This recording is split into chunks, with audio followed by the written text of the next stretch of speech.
Ayun, dito tayo ulit sa bayan ng Balungao, Pangasinan. Ayun, kita-kita po yung bundok ng aming bayan. So, ito lang po ang natamnan ng tabako. Ayan. So, ang frontage nito, at least din to, nasa at least 20 meters below. Ayan, 20 meters below. Makikita nyo hanggang dito yung boundary niya. Dito ako kasi natakpan ng mga saging yung boundary niya. So dati siguro ang iisa ang may-ari itong lahat, pero ngayon magkakaiba sila ng title. So dito diretso rin siya pag ganun siya. So nasa ano nga to, baka nga 20 meters below. Ayun, 20 meters below lang yung kanyang frontage. So 4,000 square meter more or less. At ang presyo nito 1.8, so medyo mataas, pero residential area na kasi siya. Makita yan dyan, nakatutok yung kuryente. So ang source ng water dito deep well parang. So ayan, pag ganun po siya. So deep well yung source ng water natin dito mga sir, mga madam. Pero alam ko malapit na po dito yung Nawasa.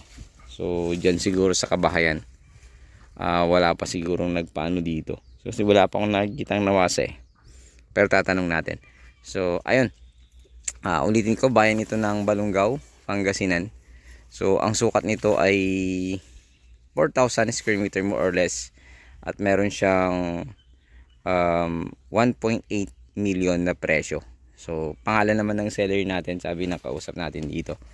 So ang naman kaya ang dalawang sasakyan. So sa lubong pwede. Hindi lang siya nahati, pero parang ano to, 4 meters. Syempre magluluwag pa yan. Ayun. So ang kagandahan lang nito ay marami ng kabahayan dyan. Ayan, marami ng kabahayan. So pwede ito sa mga naghahanap ng residential farm lot na maliliit. 4,000 square meter, 1.8. So yung capital gain tax, pag-usapan nyo na lang ng seller natin. So agent fee lang yung sinabi niyang sagot niya, pero mas maganda makausap nyo po ng personal. At mula sa bayan nito, siguro at least nasa 3 kilometers. So nasa 5 minutes drive mula sa bayan. So Tiplix naman ito, siguro around nasa 10 minutes Tiplix exit ng Rosales. Mula sa Manila, at least nasa ano to, 2 hours mahigit. So sabihin na natin 2.5 hours para mas okay po siya. So ayun, bayan ito ng Balungao, Pangasinan. So kung naghahanap kayo ng ganitong property, pakitawagan niyo po ako sa aking numero, nakalagay dyan sa aking screen, at sa aking Facebook account nakalagay din po sa aking screen. Ayun, maraming salamat. God bless you all. Ayan, tinugtong ko na po itong aerial view nyo kasi konti lang po yung video natin. So ito po yung kanyang aerial view. Kung makikita nyo, taniman siya ng mga mais, tabako, gulay, at the same time may saging. Pero yan po ay residential area na ngayon kasi marami ng bahay po dyan sa part na yan. So ganyan po yung shape po niya mga sir. Makikita nyo may magandang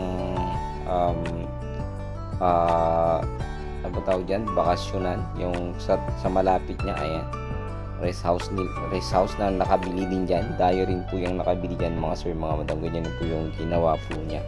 So itong property na ito, may presyo po siyang 1.8 million. Yun po yung sinasabi ng seller po natin.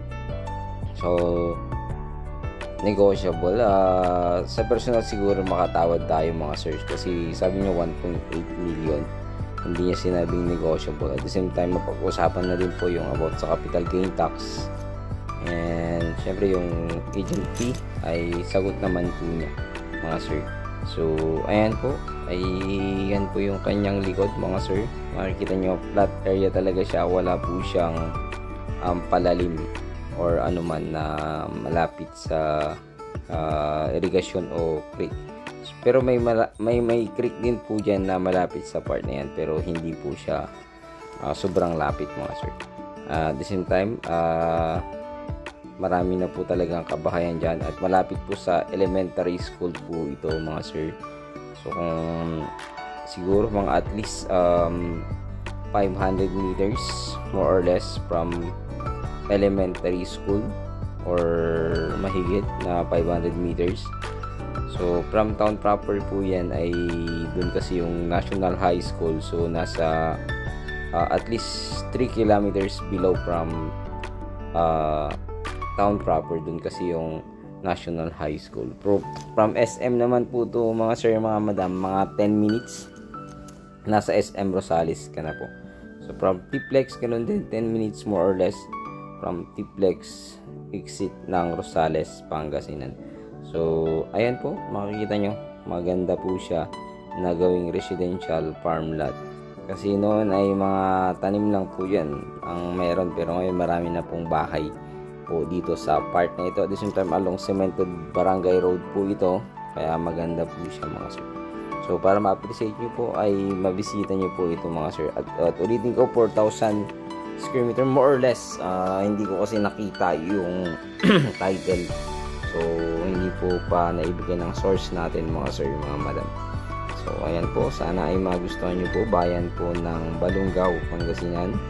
At ayon sa source natin, titles at buhay pa naman daw yung nakapangalan, pero yun ko lang po, hindi ko pa po nakita at nakausap yung seller po natin mga sir, mga madam. So sa ngayon po ay dun lang po tayo nagbabase dun sa sinabi po ng ating source. So sana hindi po magkamali. Ayun po, at ulitin ko, 1.8 million at wala pa pong napag-usapan about sa CGT and sa negotiable, wala pa po. So siguro ay kausapin na lang natin ng personal yung ating seller upang makatawad po tayo. At the same time, malaman po natin kung sagot po niya yung capital gain tax. So hindi ko pa po kasi nababalikan mula nung na-vlog ko po ito yung kausap natin or para kausapin yung seller po mga sir. So ayun po. At kung mayroon po akong hindi nabanggit, paki-message na lang po ako sa aking Facebook account o sa aking number at sa aking messenger mga sir, mga dam. At dito rin po sa aking munting channel, Mucha and Joel Vlog. God bless you all.